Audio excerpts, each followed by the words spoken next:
Just like Annie was saying, a lot of businesses want a solution. So how can you best tap into that?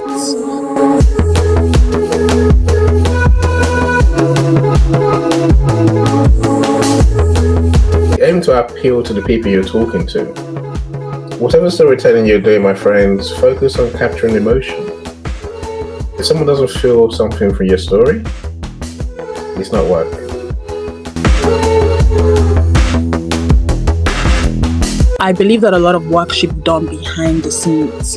You should do a lot of work in understanding who you're talking to. And that's a step that a lot of people miss, especially businesses. Research your target market. Do a lot of research into what interests them and focus even your storytelling, strategies to doing that. Let your content talk and point on that. Really sit with the groundwork. Understand who you're talking to. Do a lot of research into what makes your target market tick, and do a lot of research into how you can best appeal to them.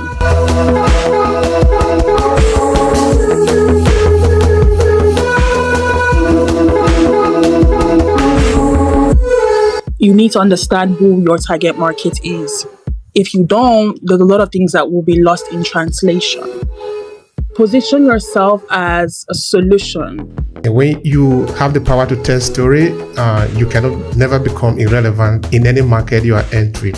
Of course, as the hero, that is no doubt. The audience must be the focus who you are talking to. So position yourself with the content that you're putting out. If it's written, if it's video content that you like, if it's audio content that you like, position yourself as a solution rather than adding to the problems. And how can you know or get solutions if you don't fully understand the problems?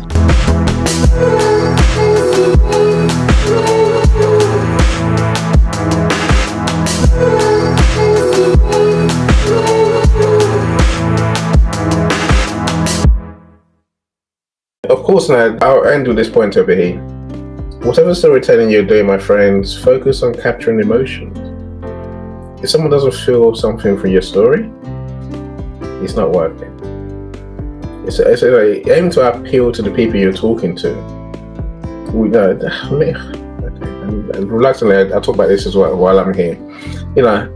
How do companies make decisions? It's rarely one person that decides I'm going to spend £1 billion on this service. Normally, the decisions are made, but they're made by panels, group of people. In some companies, what you're going to try and do is get on what are called a Rolodex, where they list of preferred suppliers. So literally, you have to appeal to several people. With each one, work out what their role is, work out what their objectives are, and then appeal to them emotionally, getting to see how you can help them achieve their objective. And then whatever you're selling, my friends, is almost guaranteed to say, yeah, we'll take it, whatever the price is. They'll be here, I'll keep quiet, and I want to hear from our other speakers, so let me park my bus for now. Thank you so much, Annie. Thank you so much. That is highly valuable, your points here. Actually, there are points and highly important point to clarify there. And I like also the line that you were raising there, and about the hero. Yeah, that is absolutely true. There is no even doubt about that at all. If I would say it a number of times here, I just wanted the people to understand that when you have the power to tell story, you cannot never become irrelevant in any market you are entering. Of course, as the hero, that is no doubt. The audience must be the focus who you are talking to. There's no doubt about that. Thank you so much for this clarification, Annie. Oh, thank you so much, Obehi. It's always a pleasure to be here. Another wonderful event. If you're just meeting me for the first time, my name is Hannah Diaspora, and I'm a brand strategist. And I work with women and female entrepreneurs. I help them, start out on LinkedIn, help them build a personal brand on LinkedIn. And storytelling plays a huge role with that. And, that's why I really love the conversations that we usually have in this event. I talk about how I love it because it's the truth. I really genuinely enjoy the conversations because not only do I get to share my on-field experiences, I also get to listen in on other people's experiences. So if you're a woman in business trying to navigate LinkedIn, pop me a message.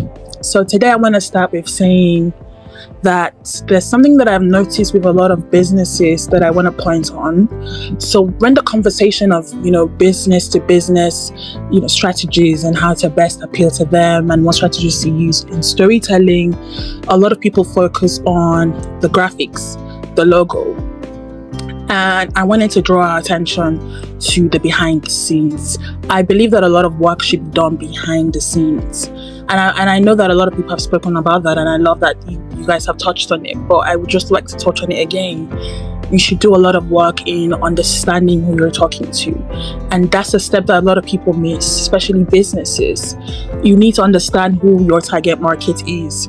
If you don't, there's a lot of things that will be lost in translation, because a lot of people spend, marketing budgets. A lot of businesses spend a lot of money in marketing budgets, and at the end of the day, there's no return for it. And one of the problems is that they don't understand who the marketing is for, or who the marketing is targeted at.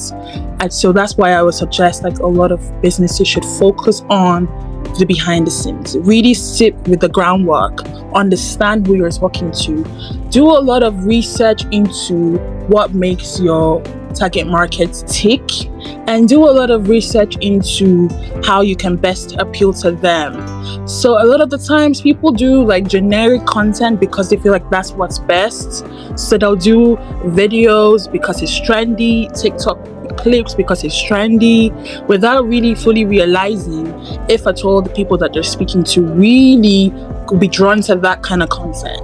So it's essential. Every other thing, even the storytelling techniques, rely on understanding who you're talking to. So research your target market, do a lot of research into what interests them, and focus even your storytelling, strategies to doing that. Let your content talk and point on that.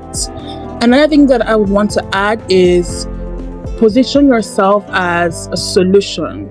Just like Annie was saying, a lot of businesses want solution. So how can you best tap into that?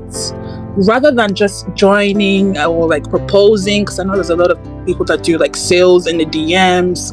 You're proposing to another DM, to another business. I can do this, I can do that. But how can you do what you're saying you can do? And do you have proof to show that you can do what you do? And that's where testimonials come into play. That's where reviews come into play. How can you blend storytelling into putting out reviews that speak to the intended? How can you blend your storytelling skills to show that indeed you know what you're talking about, and indeed you can do what you're saying that you can do? Another thing that I want to point is a problem that should be worked on is trust. The currency of trust seems to be very scarce amongst brands. And so when they can get their clients to trust them, if you can work towards think about how can I make a business, a business target markets trust me, and how can I propose that or position myself as a solution to that problem? Because there's a gap. There's a trust gap. People are skeptical about businesses. A lot of people, including me and you today, we have a lot of, secret questions that we're asking. So answer those questions with your marketing, or answer those questions with your content.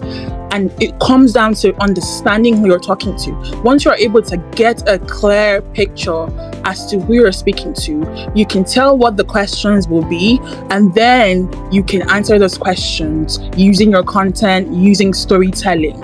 If you do all of this, you'll be effectively able to, place and position yourself not only as leadership or an authority, but also as the solution. Because going back to what I was saying, if you want to position yourself as authority, the question is, what do I get? And I love the conversation that you were talking about, Obehi and Annie, because I joined towards the conversation of who really is the hero. I think, it could be in two ways. The person saying the story, and then the person that the story is intended. So how can you help them out? Because it really comes down to, what am I going to get? So cute story, but what is in it for me? That's the question that a lot of people that are reading your story is saying, or viewing your content whatsoever, whichever way you're able to position your story. What is in it for me? So your content, your storytelling should say that, should answer that.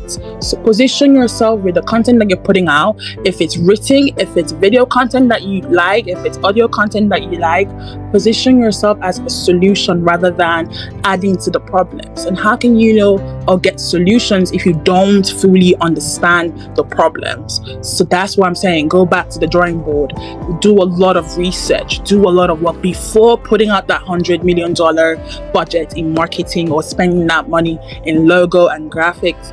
Graphics and logo, I believe, should come after an intense research, an intense understanding of who you're talking to. I hope that it's valuable to somebody listening today. But listen, my DMs are open all day, every day, and I'm always here to answer whatever questions that you might have. But I'm also really interested in hearing what everyone else has to share.